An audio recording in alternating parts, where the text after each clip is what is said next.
అంతకంటే ఎక్కువ కానీ సామ ప్రాధాన్యం గల నామవాచకాలు కలిసి ఒకే మాటగా ఏర్పడే సమాసమే ద్వంద్వ సమాసం అంటారు. దీనికి ఉదాహరణ అన్న చెల్లెళ్ళు, తల్లిదండ్రులు. ధన్యవాదములు. రెండు లేదా అంతకంటే ఎక్కువ కానీ సామప్రభాన్యం గల నామవాచకాలు ఒకేలా ఏర్పడే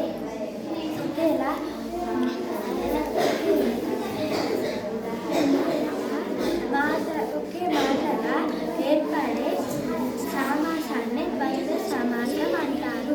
దీనికి ఉదాహరణ అక్క మరియు చెల్లి, తల్లిదండ్రులు.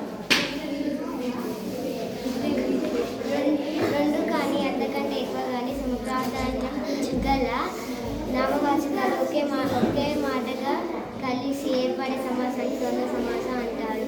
ఉదాహరణ భీమార్జునుడు, గురు శిష్యుడు.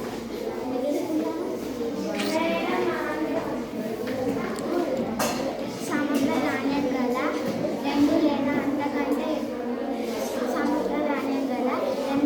అంతకంటే ఎక్కువ కానీ నామవాచకాలు కలిసి ఉంటే దాన్నే ద్వంద్వ సమాసం అని అంటారు. ధన్యవాదాలు.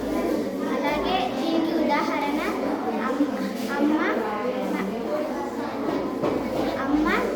అమ్మ నాన్న, కూరగాయలు.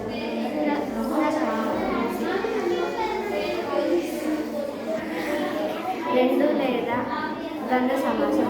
రెండు కానీ అంతకంటే ఎక్కువ కానీ ప్రాధాన్యం గల నామవాచకాలు కలిసి ఒకే మాటగా ఏర్పడే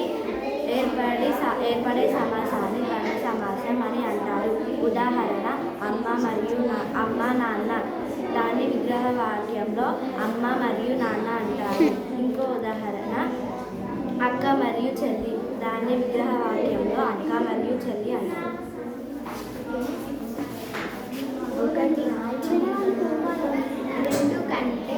రెండు కంటే అంతకన్నా ఎక్కువ సమప్రాధాన్యం గల నామవాచకాలు కలిసి ఒక మాట ఏర్పడిన సమాసాన్ని ద్వంద్వ సమాసం అంటారు. ఉదాహరణ తోడు నీడలు, తోడు మరియు నీడలు. ఇంకో ఉదాహరణ తల్లిదండ్రులు, తల్లి మరియు తండ్రి.